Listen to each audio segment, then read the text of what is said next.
আফগানিস্তান নিয়ে যা ভাবছে বাংলাদেশ, জানালেন পররাষ্ট্রমন্ত্রী। অক্টোবরেই ইরাক ছাড়ছে মার্কিন সেনারা। জিম্মি মোল্লা বারাদার, মারা গেছেন আখুন্দজাদা। আফগানিস্তানে এখন সন্তান জন্মদানও দুঃস্বপ্নের। যুক্তরাষ্ট্র চীনকে সতর্ক করলেন গুতেরেস। শুনছিলেন প্রধান খবর, এখন বিস্তারিত। বাংলাদেশের পররাষ্ট্রমন্ত্রী ডক্টর একে আব্দুল মোমেন বলেছেন, ঢাকা নবগঠিত তালেবান সরকারের সঙ্গে সম্পর্কের ব্যাপারে কোনো পদক্ষেপ গ্রহণ করার আগে আফগানিস্তানের পরিস্থিতি পর্যবেক্ষণে রাখলেও ইউএন আমব্রেলার আওতায় আফগান জনগণকে মানবিক সহায়তা প্রদানের সিদ্ধান্ত নিয়েছে। সোমবার স্থানীয় সময় নিউ ইয়র্কে সাংবাদিকদের ব্রিফিংকালে তিনি এই কথা জানান। আফগানিস্তান প্রশ্নে বাংলাদেশের অবস্থানের ব্যাপারে পররাষ্ট্রমন্ত্রী বলেন, আমরা সেখানের পরিস্থিতি পর্যবেক্ষণ করছি। সপ্তাহব্যাপী জাতিসংঘ সাধারণ পরিষদের অধিবেশনের আজকের আলোচনা শুরুতে বিষয়টি ব্যাপকভাবে গুরুত্ব পাবে বলে ধারণা করা হচ্ছে। মোমেন বলেন, আফগানিস্তানের নতুন সরকারের ধরন পর্যবেক্ষণে এবং তারা কী ধরনের নীতিমালা গ্রহণ করে তা দেখতে ঢাকার সময় নেওয়ার পক্ষে অবস্থান নিয়েছে এবং এই ক্ষেত্রে তাদের পদক্ষেপের উপর ভিত্তি করে আমরা সিদ্ধান্ত গ্রহণ করব আমরা কি করব। তিনি বলেন, ঢাকা জাতিসংঘ মহাসচিব অ্যান্তনিও গুতেরেজের এক আহ্বানে সাড়া দিয়ে ঔষধের মতো আরও অনেক সামগ্রী পাঠিয়ে আফগান জনগণকে মানবিক সহায়তা দেওয়ার সিদ্ধান্ত গ্রহণ করেছে। পররাষ্ট্রমন্ত্রী বলেন, কেবলমাত্র ৩ জন ছাড়া আর কোনো বাংলাদেশি নাগরিক আফগানিস্তানে আটকা পড়েনি। আমাদের জন্য এটি হচ্ছে একটি বড় স্বস্তির বিষয়। তিনি বলেন, আফগানিস্তানের সঙ্গে বাংলাদেশের কোনো শত্রুতা ছিল না, বরং তাদের সঙ্গে ঐতিহাসিক বন্ধন ছিল। ঢাকা এখন আশা করে কাবুল সরকার অন্তর্ভুক্তকরণ ও প্রগতিশীল হবে। মোমেন বলেন, নতুন আফগান সরকার তাদের দেশের জনগণকে প্রকৃতপক্ষে সহায়তা করলে নিশ্চিতভাবে আমরা তাদের সমর্থন করব। অক্টোবরেই ইরাক ছাড়ছে মার্কিন সেনারা। ইরাকের প্রধানমন্ত্রী বদর আল জাইদি বলেছেন, এই বছরের অক্টোবর থেকেই মার্কিন সেনা প্রত্যাহার শুরু হবে। প্রথম ধাপে যুদ্ধ সেনাদের ইরাক থেকে প্রত্যাহার করা হবে বলে জানান তিনি। কিছু সেনা কর্মকর্তাকে ইরাকে রেখে দেওয়া হবে দেশটির সেনাবাহিনীকে প্রশিক্ষণ ও পরামর্শ দেওয়ার জন্য। ইরাকের এক এমপিও গণমাধ্যমকে এই কথা জানিয়েছেন। গত জুলাইয়ে বাগদাদ ওয়াশিংটন চুক্তির আলোকেই ইরাক থেকে মার্কিন সেনা প্রত্যাহার করা হচ্ছে। ইরাকের প্রধানমন্ত্রী বদর আল জাইদি বলেন, 2022 সালের 1 জানুয়ারির পর ইরাকে আর কোনো মার্কিন যুদ্ধ সেনা থাকবে না। তবে সেনা প্রত্যাহারের পরও মার্কিন জোট ইরাকের বিভিন্ন স্থানে আইএস লক্ষ্য বস্তুতে বিমান ও ড্রোন হামলা চালাতে পারে। বর্তমানে ইরাকে 2500 মার্কিন সেনা অবস্থান করছেন। এদের মধ্য থেকেই কতজনকে ইরাকের সেনাবাহিনীকে প্রশিক্ষণ দেওয়ার জন্য বাগদাদে অবস্থান করবে তা জানানো হয়নি। মার্কিন সেনাবাহিনীর মধ্যপ্রাচ্য অঞ্চলের প্রধান জেনারেল কেনেথ ম্যাকেঞ্জিও গত বছর গণমাধ্যমকে ইরাক থেকে সেনা প্রত্যাহারের ইঙ্গিত দিয়েছিলেন। যুক্তরাষ্ট্র চীনকে সতর্ক করলেন গুতেরেজ। সম্ভাব্য নতুন শীতল যুদ্ধ নিয়ে যুক্তরাষ্ট্র ও চীনকে সতর্ক করেছেন জাতিসংঘ মহাসচিব অ্যান্তনিও গুতেরেজ।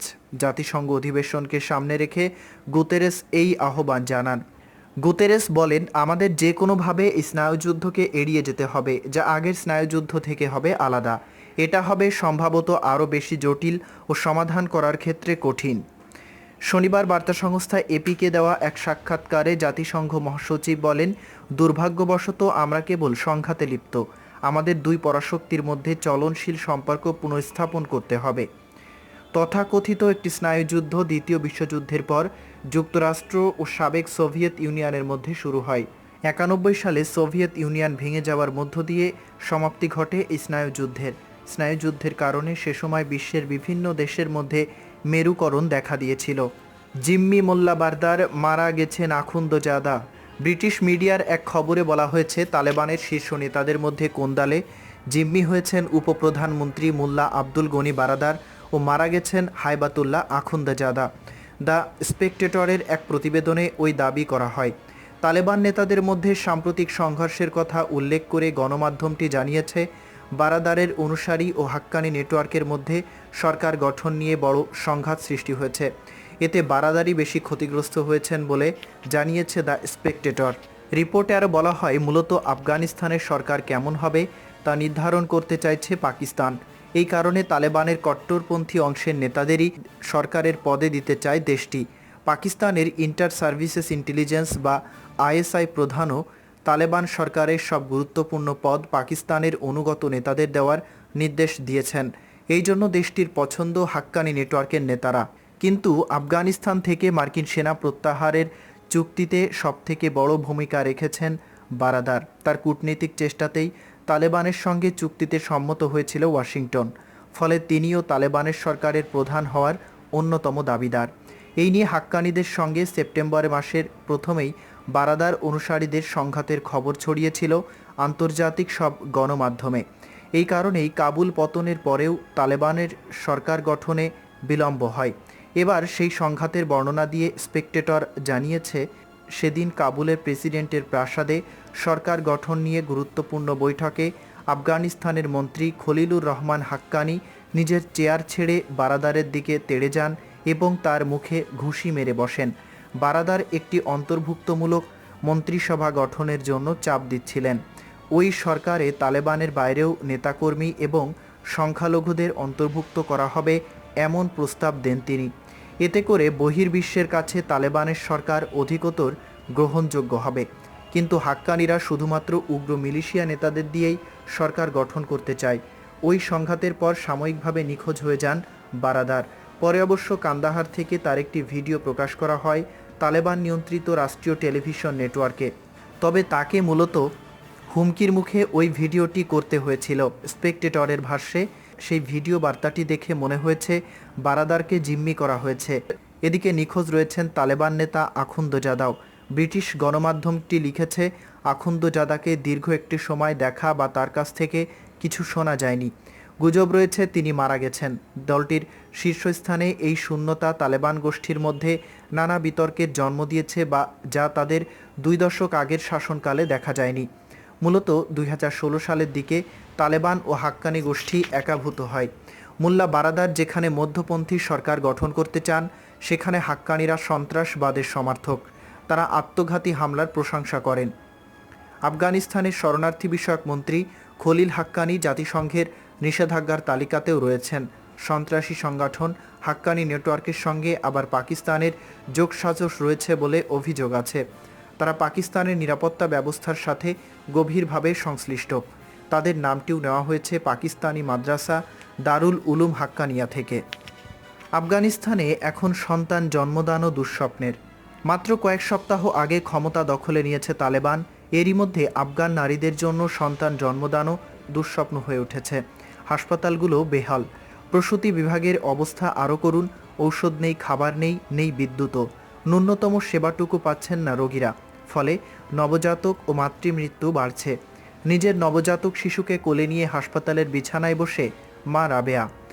কয়েকদিন আগেই আফগানিস্তানের পূর্বাঞ্চলের প্রদেশ নানগারহারের ছোট্ট এই হাসপাতালে সন্তান জন্ম দেন তিনি।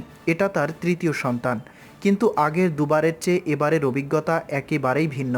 বিবিসিকে এক সাক্ষাৎকারে সেই কথাই জানালেন রাবিয়া। তিনি বলেন, হাসপাতালে জন্ম নেওয়া এটা আমার তৃতীয় সন্তান, কিন্তু অভিজ্ঞতা সম্পূর্ণ ভিন্ন। দুঃস্বপ্নের মতো। হাসপাতালটির প্রসূতি বিভাগে রোগীদের ভিড় থাকলেও মৌলিক সেবাগুলোও এখন আর দেওয়া হচ্ছে না। সেবা পাননি রাবিয়াও। সন্তান জন্মদানের আগে কোনো ব্যথানাশক বা ঔষধ তাকে দেওয়া হয়নি। খাবারও বন্ধ। বাইরে থেকেই খাবার আনতে হয় স্বজনদের।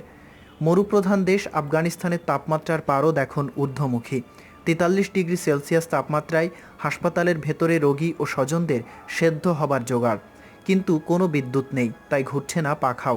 জেনারেটর ঘুরবে, তাতেও নেই জ্বালানি। ফলে তীব্র গরমে হাসপাস অবস্থা রোগী ও হাসপাতাল স্টাফদের। হাসপাতালের ধাত্রী আবিদা বলেন, গরমে দরদর করে ঘামে শরীর, একেবারে গোসল হওয়ার মতো উপক্রম। তালেবানের ক্ষমতা দখলের পর বিভিন্ন দাতা সংস্থারা তাদের সহায়তা বন্ধ করে দেওয়ায় এবং যুক্তরাষ্ট্র সরকার আফগান রিজার্ভ বন্ধ করে রাখায় এই পরিস্থিতির সৃষ্টি হয়েছে। আবিদা আরও জানান, বিদ্যুৎ না থাকায় রাতের বেলা মোবাইল ফোনের আলোই ভরসা। বলেন, আমার চাকরি জীবনে যত অভিজ্ঞতার মুখোমুখি হয়েছি, তার মধ্যে এটি সবচেয়ে বাজে অভিজ্ঞতা। এটা খুবই পীড়াদায়ক, কিন্তু এটা আমার প্রতিদিনের প্রতি রাতের গল্প। এত সব না পাওয়ার মধ্যেও ভালোভাবে সন্তান জন্ম দিয়েছেন রাবিয়া। তার নবজাতক সন্তানও সুস্থ আছে। কিন্তু আফগানিস্তানে বর্তমানে সন্তান জন্ম দিতে গিয়ে প্রতিনিয়ত মারা যাচ্ছে বহু মা। নবজাতকের সংখ্যাও কম নয়।